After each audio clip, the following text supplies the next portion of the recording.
What is up, YouTube, and welcome back to another episode of Curtis Review. Today we're discussing Atlanta, Season 4, Episode 5, titled Work Ethic. This episode was directed by Donald Glover and written by Janine Neighbors and Donald Glover.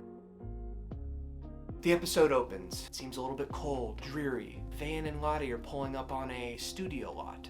As they pull in, a security guard asks to search Van and Lottie's backpack. Things are gonna probably be a little off. Welcome to Chocolate Land. Chocolate Land is described by tour guides and producers on the grounds of the studio lot, a studio for the culture, by the culture. Run by and owned by Kirkwood Chocolate, a prolific director, writer, producer, and creator of black films starring predominantly black casts that eschew, poke fun at, try to uplift black culture, but sometimes fail. 2 words for you: crack sandwich. Van's here to try out acting, really just here to get that bag. She doesn't seem to care much about it. She seems very nonchalant. From the very beginning of this episode, how protective, caring, connected to Lottie Van is.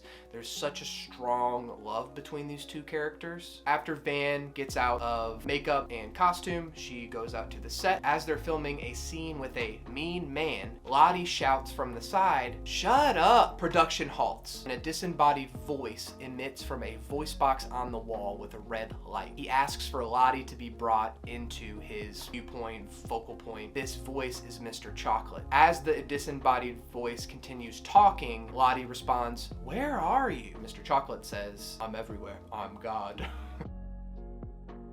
The theme of losing a child is really important in this episode. Back in Season 3's Terrare, we see that Van has had this mental breakdown brought up by depression and anxiety, worrying about how good of a mother she is. This is unfounded as Lottie seems to have a very deep connection with her mother. Lottie loves her mom, and Van just wants her to shine. Van starts going from set to find her daughter. We hear a reference to the John Witherspoon stage. Shout out John Witherspoon, RIP. And Van is starting to get worried that she can't find her daughter. Wherever Van ends up looking for Lottie, her daughter's been shipped off to another set to film another episode of a TV show or a scene in a movie. A creeping dread pervades the episode from the beginning, but the cold silence after Van demands to know where her child is chilling. Something is not well here. The production crew and crew workers on the set seem too loving, too supportive, almost cult-like in their interest in working for Mr. Chocolate. There is definitely juice being drank here.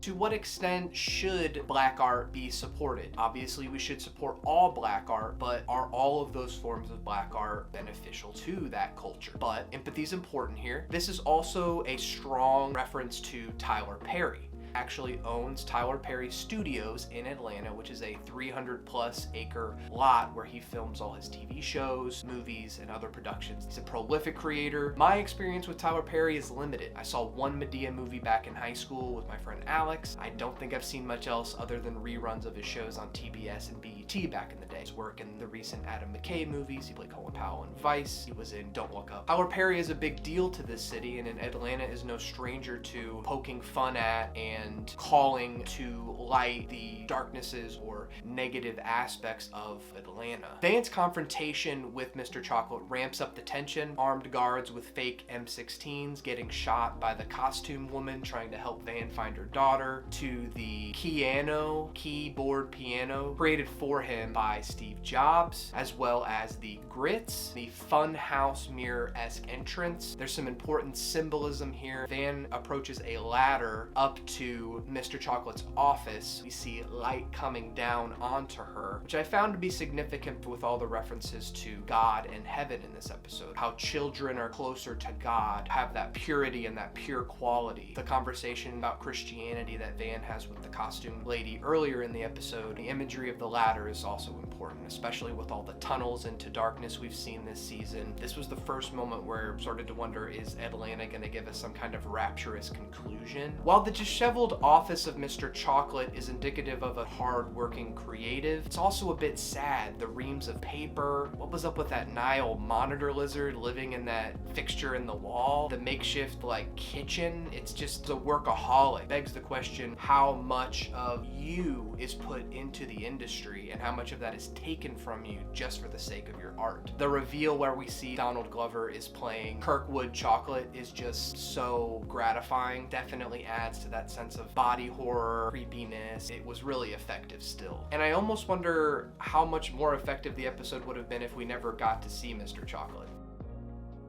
I protect her, I guide her, but she is not my own. While Chocolate tries to explain the chaos of show business, there's a parallel reference to childcare, as well as the faded impression of black mothers given to the general public via TV shows and movies. Mr. Chocolate seemingly controls a section, if not all, of black culture, black movies, black media. That can be a problematic monopoly. While we find out in one of the funniest scenes of the episode that Chocolate is immune to grits, we also find out that he's not immune to the power of a strong mother. Van does not allow Chocolate to exploit her daughter anymore as she pulls Lottie, kicking and screaming, out of the office and back home. The episode wraps up at Van's new digs. She's come a long way from the studio apartment in season 1. Ern has been taking care of her and Lottie, as well as anything that she's been doing for her work as well. Gotten a lot of that, sadly. That brings me to my last point is, where is Van? We need more of her. She's so good. Zazie Beetz is so good in this episode. And with that, the episode closes with Coco and Claire Claire's Wishy Washy playing us out to the credits. This was another episode of Curtis Review. This was Atlanta, Season 4, Episode 5, titled Work Ethic. If you liked this episode, I would recommend liking and subscribing to my channel. Until next time,